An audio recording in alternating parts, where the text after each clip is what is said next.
Hi, my name is Joyce, and in today's video, I wanted to do a follow-up to a video I made last year as a new grad. If you don't know me, I'm a nurse in anesthetics and recovery. I've been working there for a full year now, and I can confidently say that after a full year, all the tips I made in the last video unfortunately still stand true. One of the biggest skills I talked about last time is anticipation.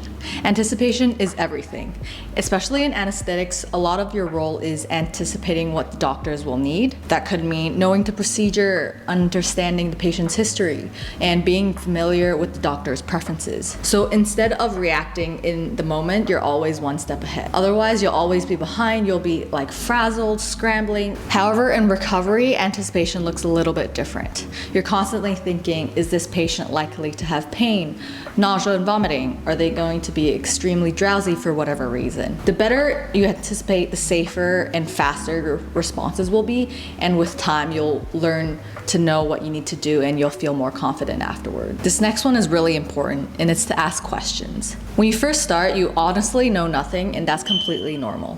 And even after a year, I still know nothing and I still ask a lot of questions. Even after working for a year, you'll come across different clinical presentations, patients with different backgrounds that you haven't encountered. There'll be new medications and new interventions you'll have to do that you haven't done before. So still ask a lot of questions. Number 3 is that you will have difficult patients. Some patients may be difficult because they're medically complex. They might have breathing tubes, arterial lines, complex history with multiple comorbidities.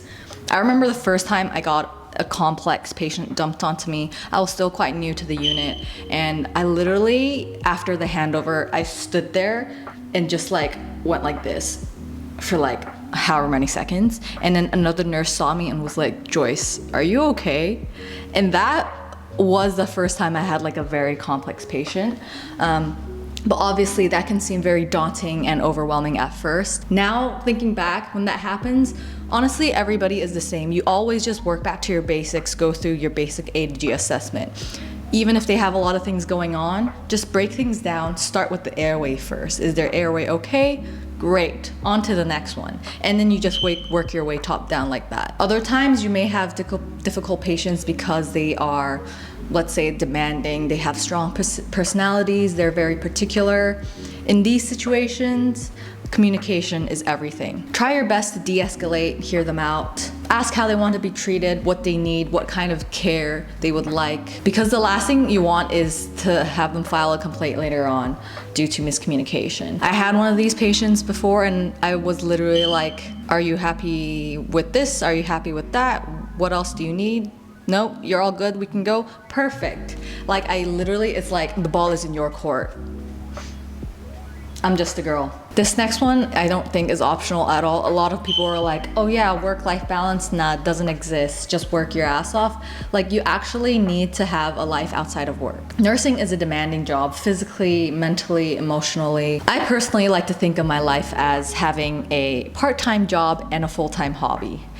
Having a job is just my side hustle at this point. Having things planned that you can look forward to is really important. That could be a trip, a concert, or even just dinner with friends.